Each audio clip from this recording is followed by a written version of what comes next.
ನಿನ ಕುಲದ ಸೌಭಾಗ್ಯ ಚಿಂತಾಮಣಿಗೆ ತಕ್ಕ ವನಿತೆಯಹುದೆಂದು ಕೊಂಡಾಡಿ ಜನಕಾತ್ಮಜಯ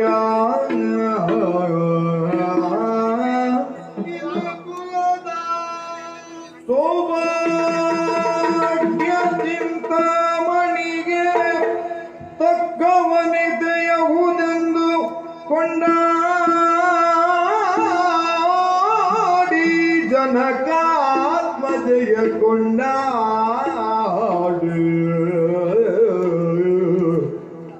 ಮನದೊಳಗೆ ತಾನೆ ತನ್ನೊಳು ಮಾತನಾಡಿದನು ಮನದೊಳಗೆ ತಾನೆ ತನ್ನೊಳು ಮಾತನಾಡಿದನು ಜಾನಕಿಯು ಕೇಳುವಂತೆ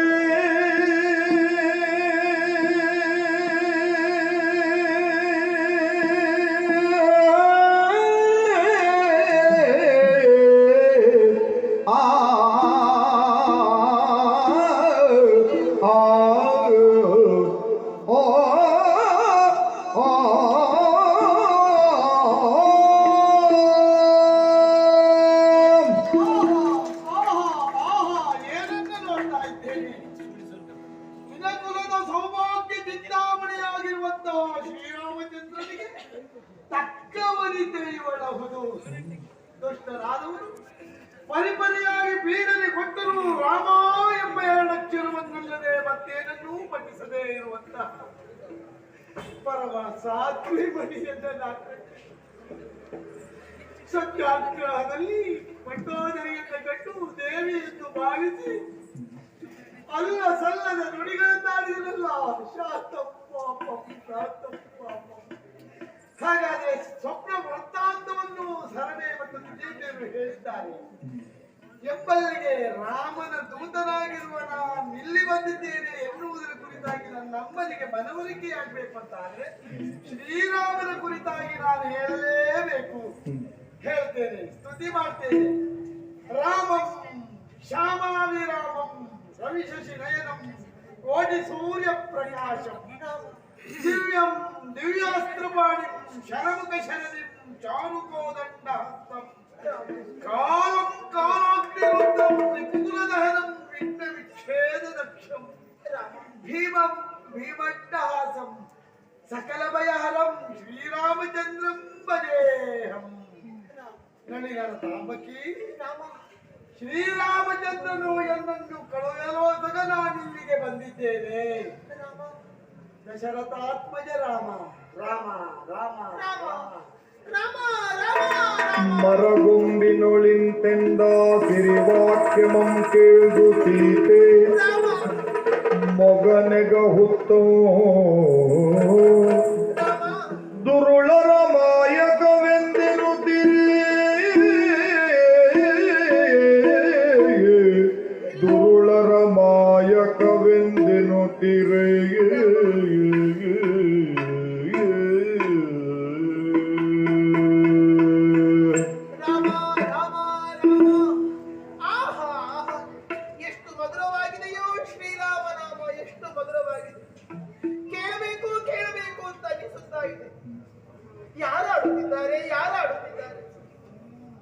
ರಾಕ್ಷಸರ ಸಾಮ್ರಾಜ್ಯವಾಗಿರುವಂತಹ ಈ ಲಂಕಾ ರಾಷ್ಟ್ರದಲ್ಲಿ ಈ ಅಶೋಕವನದಲ್ಲಿ ರಾಮ ರಾಮ ಅಂತ ಹೇಳುತ್ತಿರುವವಳು ನಾನಲ್ಲದೆ ಅನ್ಯರಿಲ್ಲ. ಆದ್ರೆ ಕೇಳಿಸಿದಲ್ಲ ಮಧುರತರವಾದಂತಹ ನಾಮ ಯಾರಾಡಿದರು? ರಾಕ್ಷಸರಿಂದ ಸಾಧ್ಯವೇ? ಸಾಮಾನ್ಯ ಮಾನವರಿಗೂ ಇಷ್ಟು ಮಧುರವಾಗಿ ಹೇಳುವುದಕ್ಕೆ ಸಾಧ್ಯವಾಗಿದೆ. ಎಷ್ಟು ಸೊಗಸಾಗಿದೆ ಆ ಧ್ವನಿ. ಶ್ರುತಿಬದ್ಧವಾಗಿ ಛಂದೋಬದ್ಧವಾಗಿ ವ್ಯಾಕರಣ ಶುದ್ಧವಾಗಿ ಅನುಸಾರ ವಿಸರ್ಗಗಳು ಒಂದಿನಿಷ್ಟು ಲೋಪವಿಲ್ಲದೆ ಆಡುತ್ತಿರುವಂತಹ ಸಿರಿವಾಕ್ಯಗಳು. ಸಾಮಾನ್ಯ ವಾಕ್ಯಗಳಲ್ಲ. ಸಾಮಾನ್ಯರಿಗೆ ಇಷ್ಟು ಶುದ್ಧವಾಗಿ ಮಾತಾಡೋದಕ್ಕೆ ಸಾಧ್ಯವೂ ಇಲ್ಲ. ಹಾಗಾದ್ರೆ ಎಂತ ಮಹಿಮಾನ್ವಿತನೋ ಈತ? ಯಾರಿವನು? ಇಂಥ ಸಿರಿವಾಕ್ಯವನ್ನು ಆಡುತ್ತಿರುವಂತಹ ರಾಮನಾಮವನ್ನು ಆಡುತ್ತಾ ಇರುವವನು ಯಾರಿವನು? ರಾಮ ಇಲ್ಲ ಇಲ್ಲ, ನನ್ನ ಭ್ರಮೆ ಇಲ್ಲ, ನನ್ನ ಭ್ರಮೆ. ರಾಕ್ಷಸರ ಮಾಯಕ ನಾನಪ್ಪ ಕೊಡೋದು ರಾಮ ರಾಮ ರಾಮ ಹೌದಮ್ಮ ಹೌದಪ್ಪ. ಒಮ್ಮೆ ಸಂತೋಷವಾಯ್ತು ನೀನು ನನ್ನನ್ನು ಗುರುತಿಸುತ್ತೀಯಾ ಎಂದು ನಾ ಭಾವಿಸಿದೆ. ನನ್ನ ಭಾವನೆಯೊಂದು ಪರಿಚಯ ತಾಯಿ.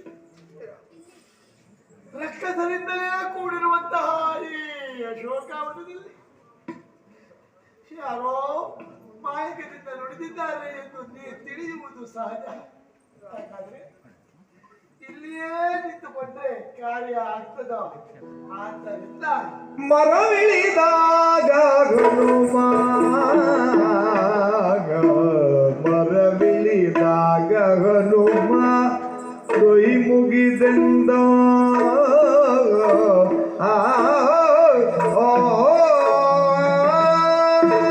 ನಮೋ ನಮ ತಾಯಿ. ನಿಮ್ಮ ಪಾದದ ಅಡಿಯ ಹುಡಿಯನ್ನು ನನ್ನ ಮುಡಿಗೆದ್ದಾಗಿಸಿಕೊಂಡಿದ್ದೇನೆ ತಾಯಿ. ಮಂಗಳ ಮಹಿಮಾರಾಮನ ಪಾದದೆಡೆಯಿಂದ ಬಂದೆ ನಮ್ಮ ಮಂಗಳ ಮಹಿಮಾ ರಾಮನ ಪಾದದೆಡೆಯಿಂದ ಬಂದೆ ಅಮ್ಮ. ಕೋಮಲಾಂಗ ಲಕ್ಷ್ಮಣ ದೇವ ಕಳುಹಿದ ಬಗೆಯಿಂದ ಕೋಮಲಾಂಗ ಲಕ್ಷ್ಮಣ ದೇವ ಕಳುಹಿದ ಬಗೆಯಿಂದ ಬಂದೆ ನಮ್ಮ ಬಂದೆ ನಮ್ಮ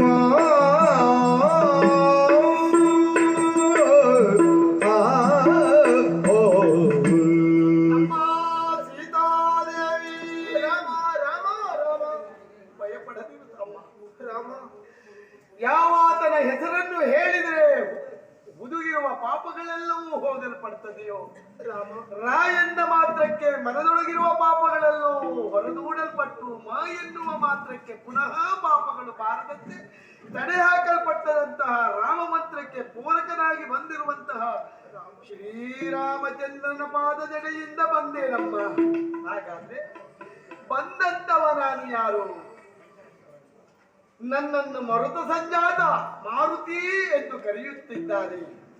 ಇಂದಿನ ವಜ್ರಾಘಾತದಿಂದ ಹನು ಎನ್ನುವ ಭಾಗ ಹೂವಾಕಾರವಾಗಿ ಉಪ್ಪಿರುವ ಪ್ರಯುಕ್ತ ಹನುಮಂತ ಎಂದು ನನ್ನನ್ನು ಕರೆಯುವುದರಿಂದ ಸುಗ್ರೀವ ದೇವ ಎಮ್ಮೊಡೆಯ ನಮ್ಮನ್ನ ಕಳುಹಿದ್ದರಿಂದ ನಾವಿಲ್ಲಿಗೆ ಬರಬೇಕಾಯ್ತು. ಕೋಮಲಾಂಗನಾಗಿರುವಂತಹ ಲಕ್ಷ್ಮಣ ದೇವ, ಹೋಗಿ ಬಾರೋ ಮಗನೇ, ಸೀತಾದೇವಿಯನ್ನ ಹುಡುಕಿ ಬಾರೋ ಎಂದು ನಮ್ಮನ್ನ ಕಳುಹಿದ್ರಿಂದ ಇಲ್ಲಿಗೆ ಬಂದಿದ್ದೇನೆ. ಹೇಗೆ ಬಂದೆ? ಶತಯೋಜನ ವಿಸ್ತೀರ್ಣವಾಗಿರುವಂತಹ ಶರತೆಯನ್ನು ಲಂಘಿಸಿ ಇಲ್ಲಿಗೆ ಬಂದಿರುವ ನಾನು ಹನುಮಂತನಮ್ಮ. ರಾಮ ರಾಮ ರಾಮ. ಶಿವ ಶಿವ ವಾನರರು ವಾರಿದಿಯ ದಾಟುವುದುಂಟೆ.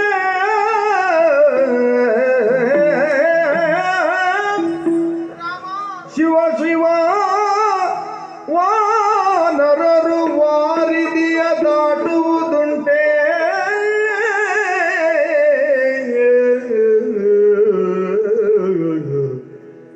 ದುರುಳರ ಮಾಯವಿದೆಂದೆನುತ ದುರುಳರ ಮಾಯವಿದೆಂದೆನುತ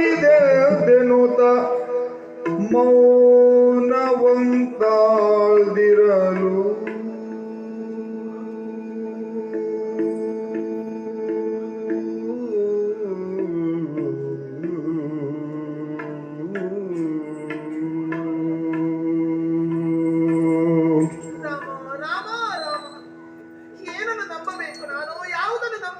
ಹೊರಡುತ್ತಾ ಇದ್ದಾರೆ ಈ ಮಾಯಕದ ರಾಕ್ಷಸರು. ಸತ್ಯ ಉಂಟೆ? ಕಾಣುವುದಕ್ಕೆ ಸಣ್ಣ ಆಕೃತಿ ಒಬ್ಬ ವಾನರನು ವಾರಿದಿಯ ದಾಟುವುದುಂಟೆ.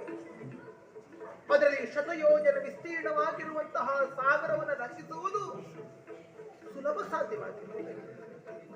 ಕಾಳ ರಾಕ್ಷಸರು ಬ್ರಹ್ಮ ರಾಕ್ಷಸರೆಲ್ಲರೂ ಕೂಡಿರುವಂತಹ ಈ ಲಂಕಾ ರಾಷ್ಟ್ರದಲ್ಲಿ ನಿರ್ಭೀತಿಯಿಂದಲಾಗಿ ಒಬ್ಬ ವಾನರನ್ನು ಸಂಚರಿಸುವುದಂತೆ. ಇಲ್ಲ ಇಲ್ಲ, ಇದು ಮಾಯಕ, ಇದು ಮಾಯಕ. ನಾನು ನಂಬುವುದಿಲ್ಲ. ಹತಭಾಗ್ಯ ನಾನು ಹೌದು ತಾಯಿ. ನಿಮಗೆ ನಂಬಿಕೆ ಬರುವುದಿಲ್ಲ, ಯಾಕೆಂದ್ರೆ ತರುಣರು ಅಷ್ಟು ತೊಂದರೆ ಕೊಟ್ಟಿದ್ದಾರೆ. ವಾನರನೋರ್ವ ವಾರಿದಿಯನ್ನು ಲಂಘಿಸುವುದಕ್ಕೆ ಸಾಧ್ಯ ಇಲ್ಲ, ಆದರೆ ನಾನು ಲಂಘಿಸಿದ್ದು ಹೌದು ತಾಯಿ. ನಾನು ಲಂಘಿಸಿ ಬಂದದ್ದು, ಆದರೂ ನನ್ನ ಮೇಲೆ ನಿಮಗೆ ಭರವಸೆ ಬರುವುದಿಲ್ಲ ಅಂತಾದ್ರೆ ನಿಮ್ಮ ಭರವಸೆಗಾಗಿ ಕೆಲವು ಮಾತುಗಳನ್ನು ಹೇಳುತ್ತೇನೆ. ಶ್ರೀರಾಮಚಂದ್ರನ ವೃತ್ತಾಂತಗಳನ್ನು ಹೇಳ್ತೇನೆ. ಕೇಳ್ತೀಯ ತಾಯಿ? ದಶರಥ ಚಕ್ರವರ್ತಿಗಳಿಗೆ 3 ಕ್ಷೇತ್ರದಲ್ಲಿ 4 ಜನ ಮಕ್ಕಳು. ಇದು ಹೌದೇನಪ್ಪ? ದಶರಥಾತ್ಮಜ ರಾಮ, ರಾಮ ಲಕ್ಷ್ಮಣ ಭರತ ಶತ್ರುಘ್ನರು. ಅವರು ಬೆಳೆಯುತ್ತಿರುವ ಹೊತ್ತಿನಲ್ಲಿ ವಿಶ್ವಾಮಿತ್ರರು ಸಭೆಗೈ ತಂದು ಯಜ್ಞವಂಜಕರನ್ನ ಸಂಹಾರ ಮಾಡುವುದಕ್ಕಾಗಿ ಕಳುಹಿಕೊಡು ಎಂದು ಕೇಳಿದರಂತೆ. ಇದು ಹೌದೇನಮ್ಮ? ಯಜ್ಞ ಸಂರಕ್ಷಕ ಶ್ರೀರಾಮ ಯಜ್ಞ ಸಂರಕ್ಷಣೆಗೆ ಹೋದ ಆ ಸಂದರ್ಭದಲ್ಲಿ ತಾಟಕೆಯನ್ನು ಸಂಹಾರ ಮಾಡು ರಾಮ ಎಂದಾಗ ಕೇಳಿದನಂತೆ ರಾಮ. ಅವಳು ಹೆಣ್ಣಲ್ಲವೇ? ಹೆಣ್ಣಾದ ಅವಳನ್ನು ಕೊಲ್ಲಬಹುದೇ ಸ್ವಾಮಿ ಎಂದಾಗ, ಹೆಣ್ತನವನ್ನು ಮೀರಿ ನಿಂತವಳು ಕೊಲ್ಲಬಹುದು ಎಂದಾಗ ಅವಳನ್ನ ಕೊಂದು ಮಾರೀಚನನ್ನು ಯೋಜನಾಂತರಕ್ಕೆ ಹಾರಿಸಿದರಂತೆ. ಇದು ಹೌದೇ ನಮ್ಮ? ತಾಟಕಾಂತಕ ರಾಮ, ರಾಕ್ಷಸಾಂತಕ ರಾಮ ರಾಮ ರಾಮ. ಆಮೇಲೆ ಅಲ್ಲಿಂದ ಹೊರಟು ಮಿಥಿಲೆಯತ್ತ ಪ್ರಯಾಣ ಮಾಡಿ ಶಿವ ಧನುರ್ಭಂಗ ಮಾಡಿ ನಿಮ್ಮನ್ನ ಒಲಿಸಿದನಂತೆ ಶ್ರೀರಾಮ. ಅದಕ್ಕೂ ಪೂರ್ವದಲ್ಲಿ ಕಲ್ಲಾಗಿ ಬಿದ್ದಿರುವಂತಹ ಅಹಲ್ಯಾದೇವಿಯ ಉದ್ಧಾರ ಮಾಡಿದನಂತೆ ರಾಮ. ಇದ್ದ ಅಹಲ್ಯೋದ್ಧಾರಕ ಶ್ರೀರಾಮ. 4 ಜನ ಮಕ್ಕಳಿಗೆ ವಿವಾಹ ಸಂಸ್ಕಾರ ಮಾಡಿ ದಶರಥ ಚಕ್ರವರ್ತಿ ಅಯೋಧ್ಯೆಯತ್ತ ಪ್ರಯಾಣ ಮಾಡುತ್ತಿರುವಾಗ ಎದುರಿಗೆ ಬಂದರಂತೆ ಪರಶುರಾಮರು. ಶಿವ ಧನುರ್ಭಂಗ ಮಾಡಿದವ ಯಾರು? ಅವ ರಾಮನೋ ಆ ರಾಮನೋ ಅಥವಾ ನಾನು ಎನ್ನುವುದನ್ನು ನೋಡಬೇಕು ಎಂದು ಕಾಳಗಕ್ಕೆ ನಿಂತರಂತೆ. ಆಗ ಅವರ ಗರ್ವ ಅಪಹಾರ ಮಾಡಿದನಂತೆ ಶ್ರೀರಾಮ. ಇದು ಹೌದೇ ತಾಯಿ? ಭಾರ್ಗವ ಗರ್ವಾಪಹಾರಕ ರಾಮ. ಅಮ್ಮ, ಶ್ರೀರಾಮ ಇಷ್ಟೇ ಅಲ್ಲ, ರಾಮನ ಕಾರ್ಯಗಳನ್ನೆಲ್ಲ ಕಂಡಿರುತ್ತಾ ದಶರಥ ಚಕ್ರವರ್ತಿ ಶ್ರೀರಾಮನಿಗೆ ಪಟ್ಟ ಕಟ್ಟಬೇಕೆಂದು ನಿಶ್ಚಯಿಸಿದರಂತೆ. ಅದೇ ಸಂದರ್ಭದಲ್ಲಿ ಕೈಕಾದೇವಿ ಹಿಂದೆ ತನಗೆ ಕೊಟ್ಟ 2 ವರಗಳ ನೆನಪು ಮಾಡಿದರಂತೆ. ಶ್ರೀರಾಮ 14 ವರ್ಷ ವನವಾಸಕ್ಕೆ ಹೋಗಬೇಕು, ಎನ್ನ ಮಗ ಭರತಕ್ಕೆ ಪಟ್ಟ ಕಟ್ಟಬೇಕು ಎಂದರಂತೆ. ಇದು ಹೌದೇ ನಮ್ಮ? ಪಿತೃವಾಕ್ಯ ಪರಿಪಾಲಕ ಶ್ರೀರಾಮ. ಹೋಗುವ ಸಂದರ್ಭದಲ್ಲಿ, ಕಾನನಕ್ಕೆ ಹೋಗುವ ಸಂದರ್ಭದಲ್ಲಿ ನಿಮ್ಮನ್ನು ಮತ್ತು ಲಕ್ಷ್ಮಣ ದೇವನನ್ನ ಕರೆಕೊಂಡು ಹೋದರಂತೆ. ಹೌದೇ ತಾಯಿ? ವನಾಭಿಗಮನ ಶ್ರೀರಾಮ. ಪಂಚವಟಿಯಲ್ಲಿ ನೀವಿರುವ ಸಂದರ್ಭ, ಪರ್ಣಕುಟೀರವನ್ನ ಕಟ್ಟಿಕೊಂಡಿರುವಾಗ ದುಷ್ಟನಾಗಿರುವಂತಹ ದಶಕಂಠ ಬಂದು ನಿಮ್ಮನ್ನ ಅಪಹರಿಸಬೇಕೆಂದು ಮನ ಮಾಡಿದನಂತೆ. ಅವ ಬರುವ ಪೂರ್ವದಲ್ಲಿ ಒಂದು ಮೃಗವನ್ನ ಮಾರೀಚನಿಗೆ ಮೃಗವಾಗಿ ಇರು ಎಂದು ಕಳುಹಿಕೊಟ್ಟು ತಾನು ಕಪಟ ಸನ್ಯಾಸಿ ಆದನಂತೆ. ಮೃಗವನ್ನ ಕಂಡು ನೀವು ಆಸೆ ಪಟ್ಟಿರಂತೆ. ಹೌದೇ ತಾಯಿ? ರಕ್ಕಸರ ಮಾಯೆ ಇದೌದು ಎಂದು ಹೇಳಿದರು, ನೀವು ಕೇಳಿಲ್ಲವಂತೆ. ರಾಮ ಅದನ್ನು ತರುವುದಕ್ಕೆ ಹೋದಾಗ ಆ ದಶಗಂಡ ಬಂದು ನಿಮ್ಮನ್ನ ತೊತ್ತುಕೊಂಡು ಬಂದಿರಂತೆ. ಇದು ಹೌದೇ ತಾಯಿ? ಪುಷ್ಪಕವನ್ನು ಏರಿಸಿಕೊಂಡು ನಭೋ ಮಾರ್ಗವಾಗಿ ಬರುತ್ತಿರುವಾಗ ಜಟಾಯು ಬಂದು ಅಡ್ಡ ಹಾಕಿದನಂತೆ. ಜಟಾಯುವನ್ನ ಎದುರಿಸಲಿಕ್ಕಾಗದೆ ಇರುವಂತ ದಶಕಂಠ ಅವನಲ್ಲಿ ಕೇಳಿದನಂತೆ, ನಮಗೆ ತೋಳಿನಲ್ಲಿ ಬಲ, ಪಕ್ಷಿಗಳಾದ ನಿಮಗೆ ಯಾವುದರಲ್ಲಿ ಬಲ? ಅವ ತಮಗೆ ರೆಕ್ಕೆಗಳಲ್ಲಿ ಬಲ ಎಂದಾಗ 2 ರೆಕ್ಕೆಯನ್ನು ಕತ್ತರಿಸಿದ ಸ್ಥಿತಿಯಲ್ಲಿರುವಂತಹ ಜಟಾಯುವಂತ ನೀವು ಆಶೀರ್ವದಿಸಬಹುದೇನು? ಶ್ರೀರಾಮನ ದರ್ಶನ ಆಗುವವರೆಗೆ ನಿನ್ನ ಪ್ರಾಣ ಹೋಗದಿರಲಿ ಎಂದು ಹರಸಿರುವಂತೆ ನೀವು. ಹೌದೇ ತಾಯಿ? ಹಾಗೆ ಶ್ರೀರಾಮ ಮುಂದೆ ಬಂದು ಶ್ರೀರಾಮನನ್ನ ಕಂಡು ಶರಣ ಹೊಂದಿದ ಮೇಲೆ ಸುಗ್ರೀವನಲ್ಲಿ ಸಖ್ಯವೊಂದನ್ನ ಮಾಡಿ ವಾಲಿಯನ್ನ ಸಂಹಾರ ಮಾಡಿ ಸುಗ್ರೀವನ ಸೇನೆಯಲ್ಲಿದ್ದಂತ ನಾನು ಇಲ್ಲಿಗಾಗಿ ಬಂದೆ ತಾಯಿ, ಇಲ್ಲಿಗಾಗಿ ಬಂದೆ ಅಮ್ಮ. ರಾಮ ಕೇಳುತ್ತಾಕ್ಷಣ ಕಣ್ಣೊಳ ಸುಗಳು ಜಾರಿದು ಕೂಳಿದಂತ ತಾಪ ಶೋಕ ಜಲಮಯ ಸರದಿ ಗಾಳಿಯೊಡ್ಡಿದ ದೀಪದಂತೆ ತಲ್ಲಣಿಸಿ ರೋಮಾಳಿ ನೆಟ್ಟಗೆ ನಿಮಿರಿತು.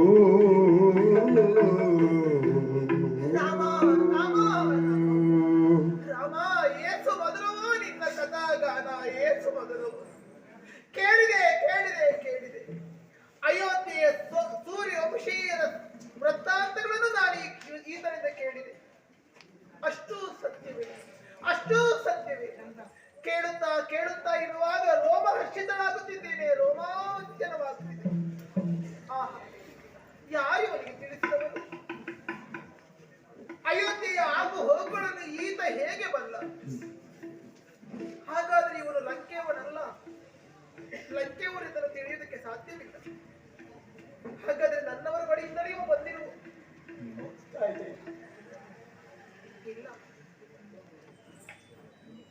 ಅತ್ತ ನಂಬದೆ ಇತ್ತ ನಂಬದೇ ಉಳಿಯಲೇ ಗಾಳಿ ಕೊಟ್ಟಿದ ಸುಡಲಿನಂತಾಗಿ ಬಿಟ್ಟೆನಲ್ಲ. ಪೂರ್ಣ ನಂಬಿಕೆ ಬರುತ್ತಿಲ್ಲ. ಹಾಗಾದ್ರೆ ಒಂದು ಮತ್ತೊಂದು ಕಥೆಯನ್ನು ಹೇಳ್ತೇನೆ. ಚಿತ್ರಕೂಟದಲ್ಲಿ ನೀವು ಜಲಕ್ರೀಡೆ ಆಡುವಾಗ ಚಿತ್ರಕೂಟದಲ್ಲಿ ನೀವು ಜಲಕ್ರೀಡೆ ಆಡುವಾಗ ಈ ಮುಂಗೈಯಲ್ಲಿ ನಿಮ್ಮ ಚಿತ್ರಕೂಟದಲ್ಲಿ ನೀವು ಜಲಕ್ರೀಡೆ ಆಡುವಾಗ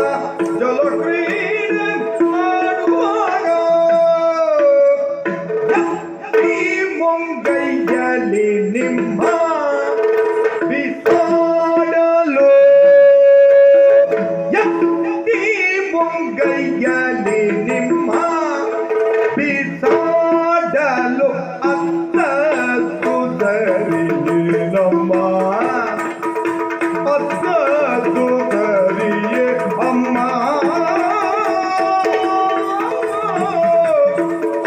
ಅತ್ತದ್ದು ಸರಿಯೇ ಅಮ್ಮ. ಚಿತ್ರಕೂಟದಲ್ಲಿ ನೀವಿರುವ ಹೊತ್ತಿನಲ್ಲಿ ಜಲಕ್ರೀಡೆ ಆಡಬೇಕು ಎನ್ನುವ ಮನವಾಯಿತಂತೆ ನಿಮಗೆ. ರಾಮ ಆಗ ಶ್ರೀರಾಮಚಂದ್ರರು ಮತ್ತು ನೀವು ಇರುವರೂ ಸೇರಿ ಜಲಕ್ರೀಡೆಯನ್ನು ಆಡುತ್ತಿರುವಾಗ ನಿಮ್ಮನ್ನು ಎತ್ತಿ ಮುಂಗೈಯಿಂದ ಅತ್ತ ಬೀಸಾಡುವುದಕ್ಕಾಗಿ. ಆಗ ನೀವು ಅತ್ತದ್ದು ಹೌದೇನಮ್ಮ? ಪ್ರಭು ಶ್ರೀರಾಮಚಂದ್ರನ ವಿಲಾಸ, ಶ್ರೀರಾಮನ ಸರಸ. ರಾಮ ಆದರೂ ನಂಬಿಕೆ ಬರಲಿಲ್ಲವೇನಪ್ಪ? ಆದರೂ ನಿನಗೆ ನನ್ನ ಮೇಲೆ ಇನ್ನೂ ನಂಬಿಕೆ ಬರಲಿಲ್ಲವೇ ತಾಯಿ? ಏನು ಮಾಡಲಿ ರಾಮ, ಏನು ಮತ್ತೊಂದು ಮಾತಲ್ಲಿ ಹೇಳ್ತೀನಿ. ಯಾವ ಗಂಡನೂ ಹೆಂಡತಿಯ ಗುಟ್ಟನ್ನ ಮತ್ತೊಬ್ಬನಲ್ಲಿ ಹೇಳಕೂಡದು. ಇದು ಧರ್ಮ ಸಂಬಂಧವಲ್ಲ. ಆದರೆ ನನ್ನೊಡೆಯ ರಾಮ ನನ್ನನ್ನ ಕರೆದು ಕಿವಿಯಲ್ಲಿ ಕೆಲವು ಮುಖ್ಯವಾಗಿರುವ ವಿಷಯವನ್ನೇ ಹೇಳಿದ್ದಾನೆ. ಅದನ್ನು ನಾನು ಹೇಗೆ ಹೇಳಲಿ? ಹೇಳದೆ ಇದ್ರೆ ನೀವು ನಂಬುವುದಿಲ್ಲ. ಹೇಳುವುದಕ್ಕೆ ನನಗೆ ಮನಸ್ಸು ಬರುವುದಿಲ್ಲ. ಎಂತ ಧರ್ಮ ಸಂಕಷ್ಟ ರಾಮ, ಏನು ಮಾಡಲಿ? ಅಮ್ಮ ರಾಮ, ಪದುಮ ರೇಖೆಗಳುಂಟಂತೆ ನಿಮ್ಮ ಪಾದದಲ್ಲಿ ಮುಂದೆ, ಇದು ಹೌದೇನಮ್ಮ? ರಾಮ, ಅಷ್ಟೇ ಅಲ್ಲಮ್ಮ, ಬಲ ತೊಡೆಯಲ್ಲಿ ಮತ್ತೆಲ್ಲ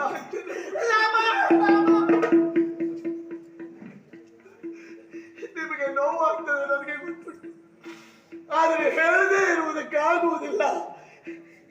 ಭರವಸೆ ಬರುವುದಿಲ್ಲವೇ? ನಾನೇನು ಮಾಡಲಿ? ರಾಮ, ರಾಮ, ರಾಮ.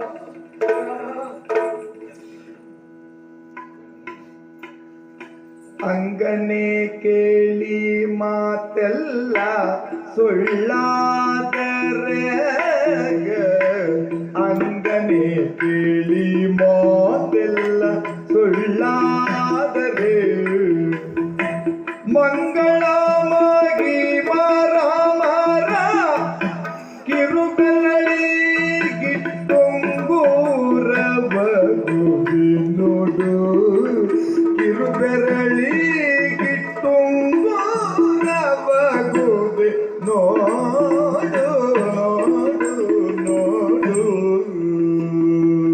ಇದು ನನ್ನ ಕೊನೆಯ ಪ್ರಯತ್ನ ಅಪ್ಪ, ಇದು ನನ್ನ ಕೊನೆಯ ಪ್ರಯತ್ನ.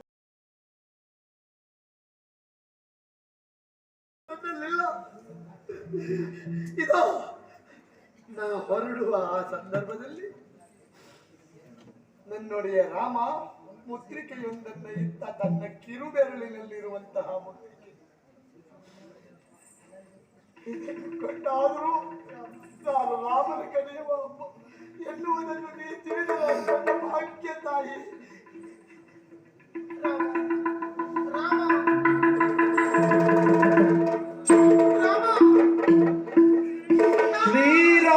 ಶ್ರೀರಾಮಕರ ಕಂಜದಂಗುಲಿಯೊಳಿಟ್ಟ ಮುದ್ರೆಯನ್ನು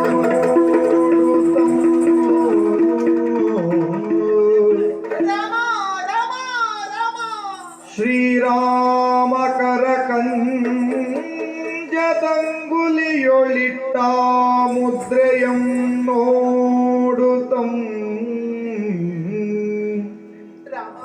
ನಾರಿ ಜಾನಕಿ ಶೋಕಿಸುತ್ತಲದನು ಕಂಗಳ್ಗೆ ತಾನೊತ್ತುತ್ತಂ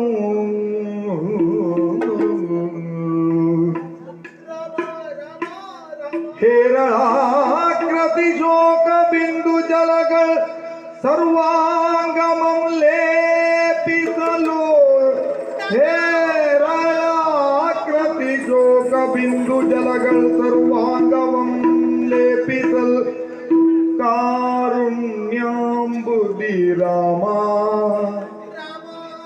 ಕಾರುಣ್ಯಾಂಬುಧಿ ರಾಮ ರಾಮ ರಾಮ ರಾಮ ರಾಮ ಎನ್ನುತ್ತಾಶ ಭಾವದಿಯು ಕಂಡಳು ರಾಮ ರಾಮ ರಾಮ.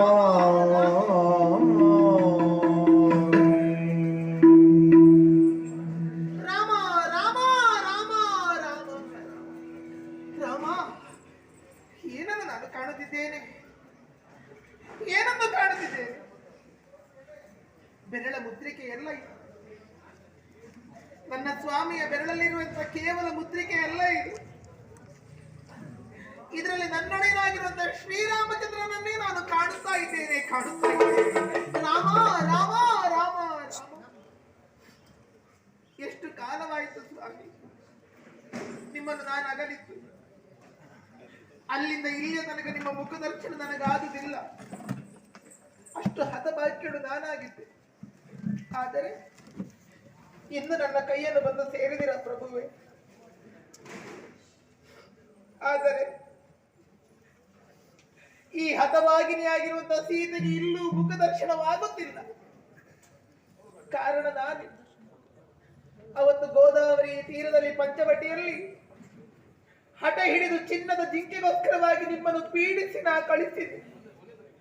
ಆವಾಗ ಬಿಲ್ಲು ಬಾಣಗಳನ್ನು ಹಿಡಿದು ಹೊರಟ ನಿಮ್ಮ ಸುಂದರವಾದ ಬೆನ್ನನ್ನು ನೋಡಿದ್ದೆ. ಮತ್ತೆ ನಿಮ್ಮ ಮುಖದರ್ಶನವಾಗುವುದಿಲ್ಲ. ಇವತ್ತು ಈ ಮುದ್ರಿಕೆಯಲ್ಲಿ ಕೇವಲ ಬೆನ್ನನ್ನು ಮಾತ್ರ ನಾ ಕಾಣುತ್ತಿದ್ದೇನೆ ಪ್ರಭುವೆ. ನನಗೆ ಮುಖದರ್ಶನ ಮಾಡಿತ್ತು. ನಿನ್ನ ಮುಖವನ್ನು ಕಾಣುವಂತ ಯೋಗವನ್ನು ಕರುಣಿಸು ಶ್ರೀರಾಮ, ಕರುಣಿಸು ಕರುಣಿಸು ಕರುಣಿಸು. ದಿನನಿತ್ಯ ಗೋದಾವರಿಯ ಶುದ್ಧೋದಕವನ್ನು ತಂದು ನಿನ್ನ ಪಾದವನ್ನು ತೊಳೆಯುತ್ತ ನಿನ್ನ ಪಾದ ಧೂಳಿಯ ನನ್ನ ಹಣೆಗೆ ತಿಲಕ, ನಿನ್ನ ಪಾದ ಪೂಜೆಯ ಪುಷ್ಪವೇ ನನ್ನ ತಲೆಗೆ ಶೋಭಾಯಮಾನವಾದಂತಹ ಪುಷ್ಪ.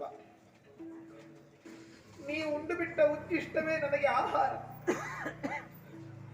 ನಿನ್ನ ಪಾದ ಸೇವೆಯನ್ನು ಮಾಡುವಂತಹ ಭಾಗ್ಯವನ್ನು ನಾನು ಕಳೆದುಕೊಂಡು ಬಿಟ್ಟೆ ರಾಮಚಂದ್ರ. ಇದೋ ಈ ಹೊತ್ತು ನನ್ನ ಮಾನಸ ಪೂಜೆಯನ್ನು ಸ್ವೀಕರಿಸಿ. ಈ ನನ್ನ ಹೃದಯವೇ ಪೀಠ, ದೇಹವೇ ದೇಗುಲ, ಈ ನನ್ನ ಬಿಸಿಯುಸಿರೇ ನೀರಾಜನ, ಈ ನನ್ನ ಕಣ್ಣೀರೇ ನಿನಗೆ ಅಭಿಷೇಕ. ಸ್ವೀಕರಿಸು, ಸ್ವೀಕರಿಸು ರಾಮ ರಾಮ ರಾಮ ರಾಮ ರಾಮ. ಬಂದ ವ್ಯಕ್ತಿಯ ಕುರಿತಾಗಿ ನಾನು ಅನುಮಾನಿಸಿದ್ದೆ, ಈಗ ಅನುಮಾನವಿಲ್ಲ. ಸರಿಯಾದ ಸಾಕ್ಷಿ ದೊರಕಿದ ಬಳಿಕ ಅನುಮಾನಿಸುವುದಂತೆ. ಕಂದರ್ಪಾನನ ಪಂಕಜಕ್ಕೆ ರವಿತಾ ಬಂದಂತೆ ತೋಷದಿಂ ಹೀಗೆ ಬಾ ಮಗು.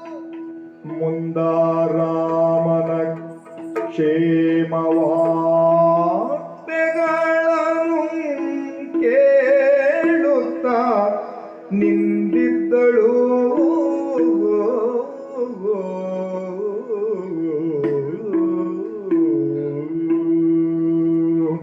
ನಿನ್ನ ಹೆಸರು ಹನುಮಂತ. ಅಂಜನಾ ಸೋನು ಆಂಜನೇಯ ಹನುಮ ಹನುಮ ಹನುಮ. ಕ್ಷೇಮವೇನೈ ಹನುಮ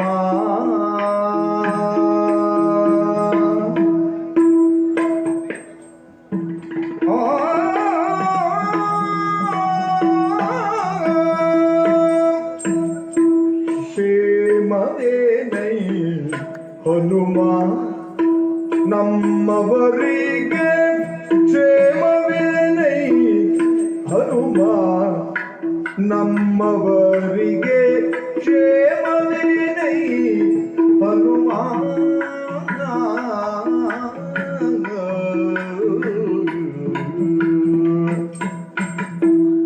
ರಾಮ ಲಕ್ಷ್ಮಣರು ರಾಜ್ಯದಲ್ಲಿ ಸುಸ್ಥಿರವಾಗಿ ರಾಮ ಲಕ್ಷ್ಮಣರು ರಾಜ್ಯದಲ್ಲಿ ಸುಸ್ಥಿರವಾಗಿ ಕ್ಷೇಮವೇನೈ ಹನುಮ ನಮ್ಮವರಿಗೆ ಕ್ಷೇಮವೇನೈ ಹನುಮ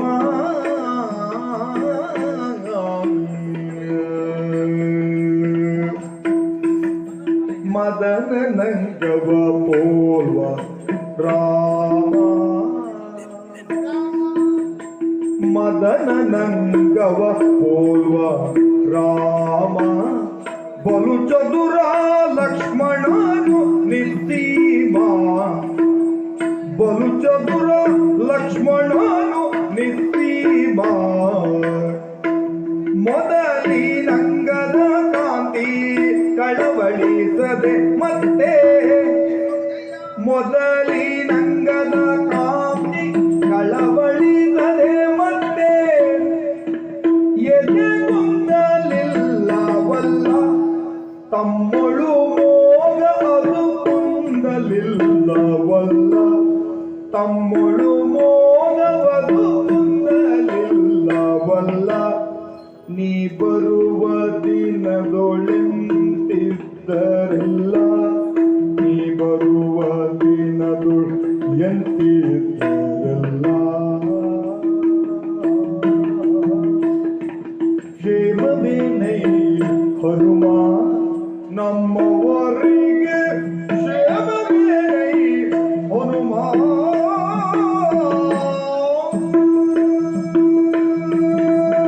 ಹನುಮಂತ. ಅಮ್ಮ ಆಂಜನೇಯ ತಾಯಿ ಮಗನೇ, ಅಬ್ಬೋ ನನ್ನನ್ನು ಕ್ಷಮಿಸಿಬಿಡು ಕಂದ. ಹಾಗೆ ಹೇಳಬೇಡಪ್ಪ, ನೀನು ಕೈ ಮುಗಿಬಾರ್ದು ನಮಗೆ. ನಿನ್ನನ್ನು ನಾನು ಅನುಮಾನಿಸಿ ಬಿಟ್ಟೆ ಮಗನೇ. ಕ್ಷೇತ್ರ ಆಯ್ತದಲ್ಲವೇ? ಇಲ್ಲಿರುವಂತಹ ರಾಕ್ಷಸರು ನಾನಾ ಮಾಯಜಾಲಗಳನ್ನು ತಿಳಿದವರು. ಹೌದು. ಯಾವ ಯಾವ ರೀತಿಯಿಂದ ಬಂದು ವಂಚಿಸುತ್ತಾರೆನ್ನುವ ಹಾಗೆ ಹೇಳುವುದಕ್ಕೆ ಸಾಧ್ಯವಿಲ್ಲ. ಆ ಕಾರಣಕ್ಕೋಸ್ಕರವಾಗಿ ನಾನಿನ್ನನ್ನು ಅನುಮಾನಿಸಿ ಬಿಟ್ಟೆ ಮಗನೇ. ನಿನಗೆ ನೋವನ್ನು ಕೊಟ್ಟು ಬಿಟ್ಟಿಲ್ಲ. ಇಲ್ಲಪ್ಪ, ಇಲ್ಲ. ನನ್ನವರು ಕಳಿಸಿಕೊಟ್ಟು ನೀ ಬಂದೆ ತಾನೆ. ಹೌದಪ್ಪ, ಶ್ರೀರಾಮಚಂದ್ರನನ್ನು ಕಂಡು ಅವರ ಜೊತೆಯಲ್ಲಿ ಮಾತನಾಡಿ ನೀ ಇಲ್ಲಿಗೆ ಬಂದಿದ್ದಾನೆ. ಹೌದಪ್ಪ. ಹೇಳು ಹನುಮ. ಏನೆಂದು ಹೇಳಿ? ಹೇಗಿದ್ದಾರೆ ನನ್ನವರು, ಹೇಗಿದ್ದಾರೆ? ಇಷ್ಟೇ ಕೇಳಿದರೆ ಕೇವಲ ಉಪಚಾರಗೋಸ್ಕರವಾಗಿ ಕೇಳುವ ಮಾತುಗಳು ಸಾಧಿ. ರಾಮಚಂದ್ರನ ಸೌಖ್ಯದಲ್ಲಿ ಇದ್ದಾನೆ ಅಥವಾ ಇರಬಲ್ಲನೆ?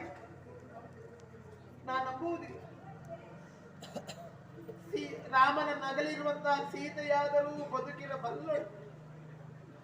ಆದರೆ ಸೀತೆಯನ್ನು ಅಗಲಿರುವಂತಹ ಶ್ರೀರಾಮಚಂದ್ರ ಸೌಖ್ಯದಲ್ಲಿ ಇರಲಾರ. ಹೇಳು, ಹೇಗಿದ್ದಾರೆ ನನ್ನವರು? ಚತುರನಾಗಿರುವಂತಹ ಲಕ್ಷ್ಮಣ ನನ್ನ ಕುರಿತಾಗಿ ದ್ವೇಷ ಭಾವನೆಯನ್ನು ಹೊಂದಿಕೊಂಡಿದ್ದಾನೆ. ಅಮ್ಮ, ರಾಕ್ಷಸರ ಮಾಯೆಯನ್ನು ಹಾಗೆ ಕಣ್ಣೀರು ಸುರಿಸಿ ಹೇಳಿದ. ಆದರೆ ನಾನೇ ಹಠ ಹಿಡಿದು ಕೆಟ್ಟ ಮಾತುಗಳಿಂದ ಅವನ ಮನಸ್ಸನ್ನು ನೋಯಿಸಿದೆ. ಅದರ ಪ್ರತಿಫಲ ನಾನು ಉಣ್ಣುತ್ತಿದ್ದೇನೆಯೋ ಹನುಮ. ಕಣ್ಣೀರು ಸುರಿಸುತ್ತಾ ಹೋಗಿರುವಂತಹ ಲಕ್ಷ್ಮಣ ನನ್ನ ಕುರಿತಾಗಿ ವೈಮನಸ್ಸು ಇಟ್ಟುಕೊಳ್ಳಿಲ್ಲ. ಕ್ಷೇಮದಲ್ಲಿ ಇದ್ದಾನೆ ಅಥವಾ ನಾ ಕಳೆದು ಹೋಗುವುದಕ್ಕೆ ಲಕ್ಷ್ಮಣ ಕಾರಣವು ಎನ್ನುವ ಕಾರಣಕ್ಕೋಸ್ಕರವಾಗಿ ರಾಮ ಲಕ್ಷ್ಮಣರಲ್ಲಿ ಭಿನ್ನಾಭಿಪ್ರಾಯವೂ ಬರಲಿಲ್ಲವಲ್ಲ. ಜೊತೆಯಲ್ಲಿ ಕ್ಷತ್ರಿಯರು ಯಾವುದೇ ಕಾರ್ಯವನ್ನು ಸಾಧಿಸಬೇಕು ಅಂತಾಗಿದ್ದರೂ ದೇಹಬಲ ಬೇಕು. ನನ್ನನ್ನು ಕಳೆದುಕೊಂಡಿರುವಂತಹ ಶ್ರೀರಾಮಚಂದ್ರ ಹೀಗೆ ಕುಂದಿದ್ದಾನೆಯೇ? ಧೈರ್ಯ ಕಳೆದುಕೊಂಡಿದ್ದಾನೆಯೇ? ಕ್ಷತ್ರಿಯರು ಧೈರ್ಯವನ್ನು ಕಳೆದುಕೊಂಡರೆ ಏನನ್ನೂ ಸಾಧಿಸಲಾರರು. ಹೇಳು. ಜೊತೆಯಲ್ಲಿ ಇನ್ನೊಂದು, ಹೆಂಡತಿಯಿಂದ ದೂರವಾದಂತಹ ಗಂಡನಿಂದ ಬಹುಕಾಲ ದೂರವಾಗಿರುವಂತಹ ಹೆಂಡತಿ ಪರಸ್ಪರ ಮರೆಯುವುದಕ್ಕೂ ಸಾಧ್ಯವಿದೆ. ಬಿಟ್ಟು ಬಹಳ ದೂರ ನಾನಿದ್ದೇನೆ. ನನ್ನನ್ನು ರಘುರಾಮಚಂದ್ರ ಮರೆತಿಲ್ಲವಲ್ಲ. ಹೇಳು ಹೇಳು ಹೇಳು.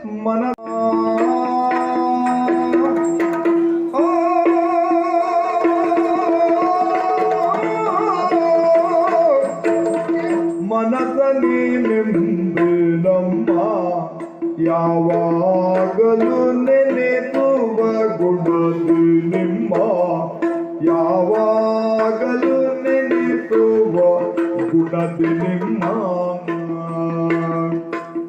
ಕನಸು ಮನಸ್ಸಿನಲ್ಲಿ ಹಗಲಿರುಳೆನ್ನದೆ ಕನಸು ಮನಸ್ಸಿನಲ್ಲಿ ಹಗಲಿರುಳೆನ್ನದೆ ಗಣಚಿಂತೆಯೆಂದಿಪ್ಪುದ ಪೇಳುವೆನದ ಗಣಚಿಂತೆಯೆಂದಿಪ್ಪುದ ಪೇಳುವೆನದ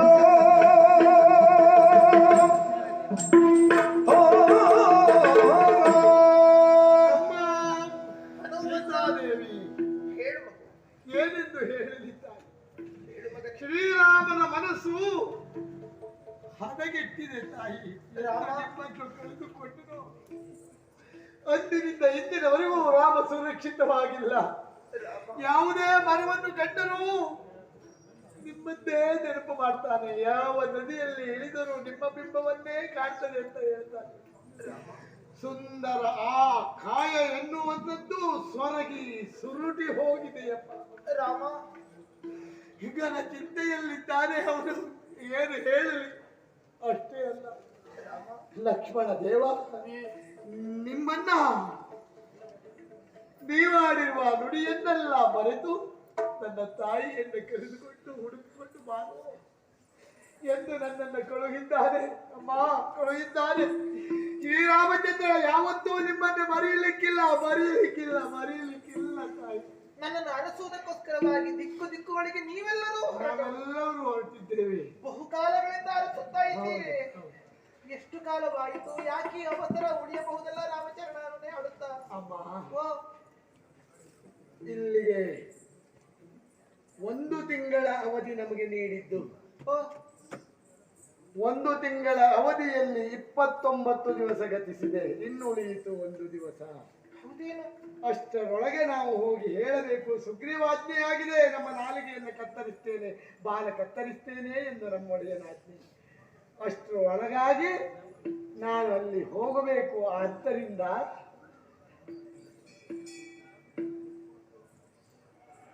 ಶ್ರೀರಾಮಚಂದ್ರನು ಯಾವ ವಿಚಾರವನ್ನಾದರೂ ನಂಬಬೇಕು ಅಂತಾಗಿದ್ರೆ ಸಾಕ್ಷಿ ಬೇಕು. ಅಲ್ಲವೇ?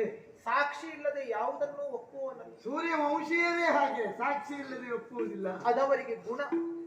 ಈಗ ನೀನೆಷ್ಟೇ ಆಡಿದರೂ ನೀ ಮುದ್ರಿಕೆಯನ್ನು ಕೊಟ್ಟ ವಿನಃ ನಾನು ಒಪ್ಪಲಿಲ್ಲ. ಸಾಕ್ಷಿ ಇಲ್ಲದೆ ಯಾವುದನ್ನಾದ್ರೂ ಒಪ್ಪಕೂಡದು. ಹಾಗಿರುವಾಗ ಪ್ರಭು ಶ್ರೀರಾಮಚಂದ್ರನ ಬಳಿಗೆ ನೀ ಹೋಗಿ ನನ್ನನ್ನು ಕಂಡಿದ್ದೀಯೇ, ನಾನಿಂತಲೇ ಇದ್ದೇನೆನ್ನುವಂತ ವಿಚಾರವನ್ನು ಹೇಳಿದರೂ ಪ್ರಭುವಿಗೆ ಭರವಸೆ ಬರಲಾರದು. ಹಾಗಾಗಿ ಏನಾದ್ರೂ ಒಂದು ಸಾಕ್ಷಿ ಬೇಕು. ಸಾಕ್ಷಿ ಬೇಕು ತಾಯಿ, ಏನಾದ್ರೂ ಸಾಕ್ಷಿ ಕೊಡು, ಏನಾದ್ರೂ ಕೊಡಮ್ಮ. ಏನು ಕೊಡಲಿ ನಾನು? ಒಂದು ಆಭರಣ ಉಂಟು ಮಗನೇ. ಹನುಮನ ಕೈಯೊಳು ಚೂಡಾಮಣಿಯನು ತಾನೀ ಉತ್ತತಿ ಭರವಸದಿಂದ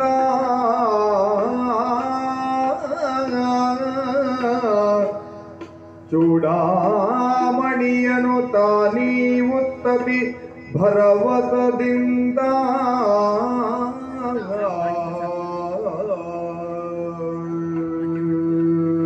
ಆಂಜನೇಯ, ಆ ಹೊತ್ತು ನಾವು ವನವಾಸದಲ್ಲಿರುವಂತಹ ಹೊತ್ತಿನಲ್ಲಿ ಅನಸೂಯಾದೇವಿ ನನ್ನನ್ನು ಬಹು ಚೆನ್ನಾಗಿ ಆಭರಣಗಳಿಂದ ಶೃಂಗರಿಸಿದ್ದಳು. ಆ ಆಭರಣಗಳೆಲ್ಲೂ ನನ್ನಲ್ಲೇ ಇತ್ತು. ಆದರೆ ಈ ರಾಕ್ಷಸನನ್ನು ಎತ್ತಿಕೊಂಡು ಬರುವಂತಹ ಹೊತ್ತಿನಲ್ಲಿ ಪುಷ್ಪಕ ವಿಮಾನದ ಮೇಲಿನಿಂದಲೇ ನನ್ನ ಮೈ ಮೇಲಿರುವಂತಹ ಆಭರಣಗಳನ್ನೆಲ್ಲವನ್ನು ಕಿತ್ತು ಕಿತ್ತು ಯಾವುದೋ ಗಿರಿ ಪರ್ವತಗಳ ಮೇಲೆ ನಾನು ಬಿಸಾಡಿದೆ. ಅದೆಲ್ಲ ನಮಗೆ ಸಿಕ್ಕಿದೆ, ಅದನ್ನು ಶ್ರೀರಾಮರಿಗೆ ಒಪ್ಪಿಸಿದ್ದೇವೆ ನಾವು ತಾಯಿ, ಸಂಗ್ರಹಿಸಿದೆ. ಹೌದಮ್ಮ. ಆದರೆ ಈ ಒಂದು ಚೂಡಾರತ್ನವನ್ನು ಮಾತ್ರ ನಾನು ಹಾಗೆಯೇ ಉಳಿಸಿಕೊಂಡಿದ್ದೆ. ಯಾಕಾಗಿ ಗೊತ್ತೇ? ಇದಕ್ಕೊಂದು ವಿಶೇಷವಾದ ಮೌಲ್ಯವಿದೆ, ವಿಶೇಷವಾದ ಹಿನ್ನೆಲೆಯೂ ಇದೆ. ಯಾರಲ್ಲಿಯೂ ಇಲ್ಲದೆ ಇರುವಂತಹ ಆಭರಣವಿದೆ. ಪ್ರಪಂಚದ ಯಾವ ಸ್ತ್ರೀಯರ ಬಳಿಯೂ ಇದಿಲ್ಲ. ಇದು ಸಮುದ್ರ ಮಥನದ ಕಾಲದಲ್ಲಿ ಜನಿಸಿ ಬಂದಿರುವಂತಹ ಚೂಡಾರತ್ನ. ಇದು ದೇವತೆಗಳ ಬಳಿಯಲ್ಲಿ. ಜನಕ ವಂಶಸ್ಥರು, ನಮ್ಮ ತಂದೆಯವರ ಮನೆತನದ ಧಾರ್ಮಿಕತೆಗೆ ಮೆಚ್ಚಿರುವಂತಹ ದೇವತೆಗಳು ಇದನ್ನು ಜನಕ ವಂಶಸ್ಥರಿಗೆ ಕೊಟ್ಟಿರುವುದು. ನನ್ನ ಮದುವೆಯ ಕಾಲದಲ್ಲಿ ನನ್ನ ತಂದೆ ಬಳುವಳಿಯಾಗಿ ಪ್ರಭು ಶ್ರೀರಾಮಚಂದ್ರನಿಗೆ ಈ ಚೂಡಾರತ್ನವನ್ನು ಒಪ್ಪಿಸಿದ್ದ. ನನ್ನ ರಸ ಪತ್ನಿ ಪ್ರೇಮದಿಂದ, ಸೀತಾ ಇದು ನಿನಗೆ